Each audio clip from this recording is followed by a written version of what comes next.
Intro music fades. नमस्ते, कैसे हो आप लोग? तो खबर यह है कि रिजर्व बैंक ऑफ इंडिया यानी आरबीआई ने रीपो रेट को छुआ तक नहीं, स्टेटस को। पर इस पॉज का, इस ठहराव का आखिर मतलब क्या निकलता है? हमारे आपके जेब पर, ईएमआई पर, सेविंग्स पर क्या फर्क पड़ने वाला है? चलिए, इस पूरे मामले की ना आसान भाषा में ऐसी की तैसी करते हैं।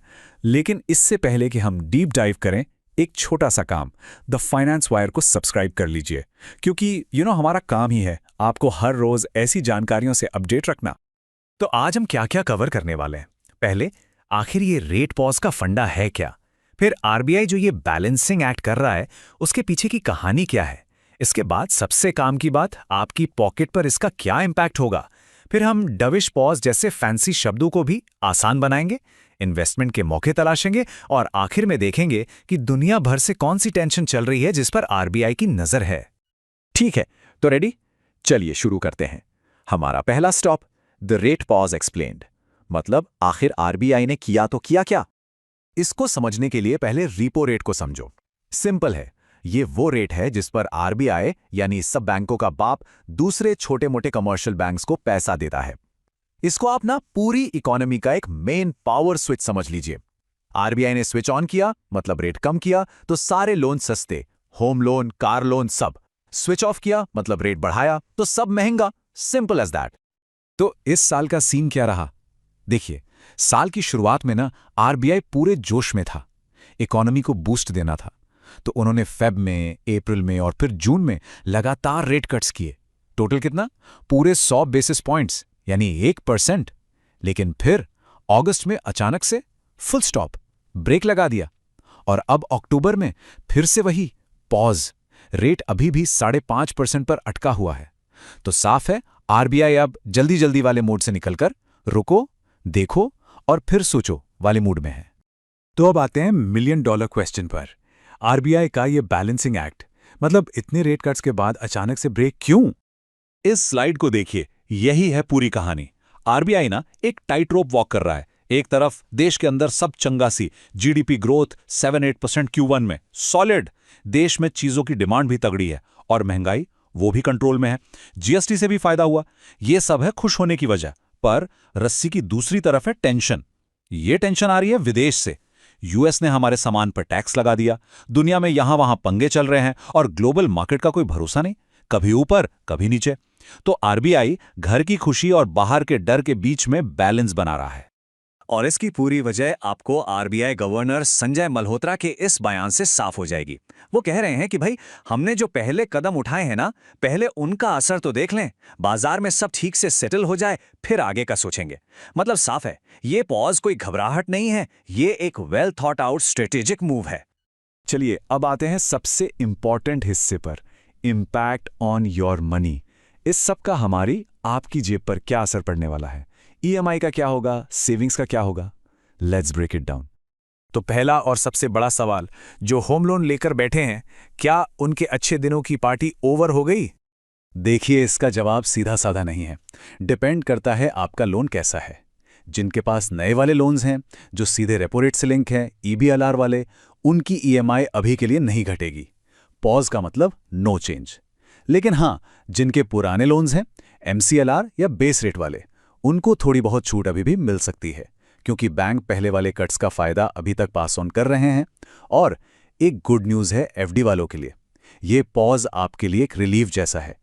एफडी के रेट्स जो लगातार गिर रहे थे, उनकी स्पीड अब थोड़ी कम हो सकती है। और हाँ, इस पॉज को ना बड़े पिक्चर में देखना जरूरी है। लोग अक्सर भूल जाते हैं कि इस साल जो 1% की कटौती हुई है, उसकी वजह से 50 लाख के होम लोन पर हर महीने लगभग 3,500 रुपए बच रहे हैं। तो फायदा तो ऑलरेडी हो चुका है, अब बस उस पर एक टेम्परेरी पॉज लगा है।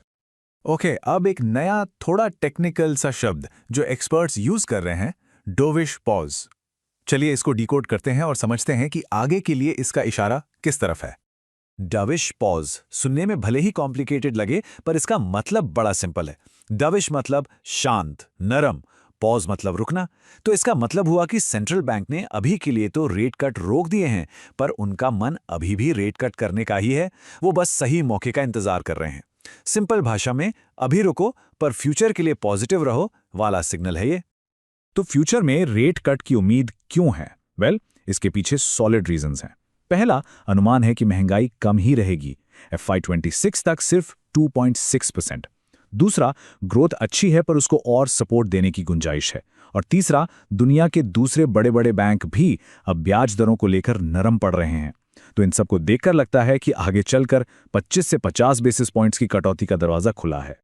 ठीक है, अब पैसों से पैसा बनाने की बात करते हैं। इन्वेस्टमेंट। स्टॉक मार्केट ने इस खबर पर क्या रिएक्शन दिया और अब मौके कहां बन रहे हैं?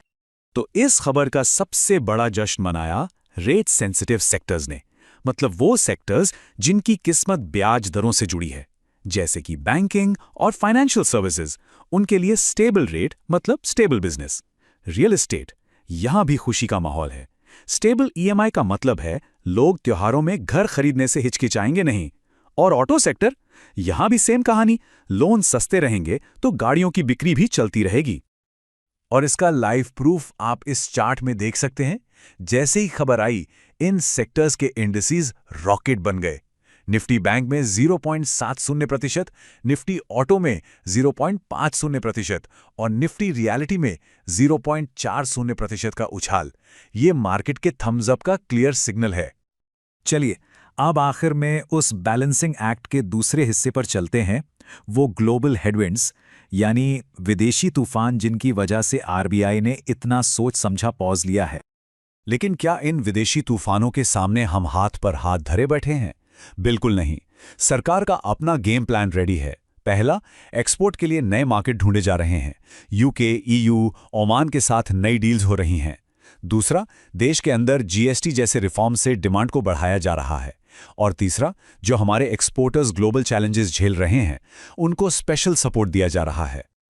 और हाँ, फाइनल कंक्लूजन से ठीक पहले एक क्विक रिमाइंडर, अगर आपको ऐसी खबरें और भी तेजी से चाहिए ना, तो हमारे कम्युनिटी पोस्ट जरूर चेक किया कीजिए। वहां हम इंफॉर्मेशन बहुत फास्ट शेयर करते हैं। तो अब आते हैं आज के सबसे बड़े सवाल पर। एक तरफ हमारा देश अंदर से मजबूत है, दूसरी तरफ दुनिया भर में खतरे के बादल हैं। ऐसे में क्या ये अपने इन्वेस्टमेंट्स के साथ कॉशियसली ऑप्टिमिस्टिक यानी सतर्क रहकर आशावादी बनने का सही टाइम है? सोचिएगा जरूर। तो दोस्तों, ये थी RBI के इस पॉज के पीछे की पूरी कहानी आसान शब्दों में। ऐसे ही फाइनेंशियल वर्ल्ड के डीप डाइव्स के लिए दी फाइनेंस वायर को सब्सक्राइब करना मत भूलिएगा। मिलते हैं आपसे अगले विश्लेषण में। नमस्ते।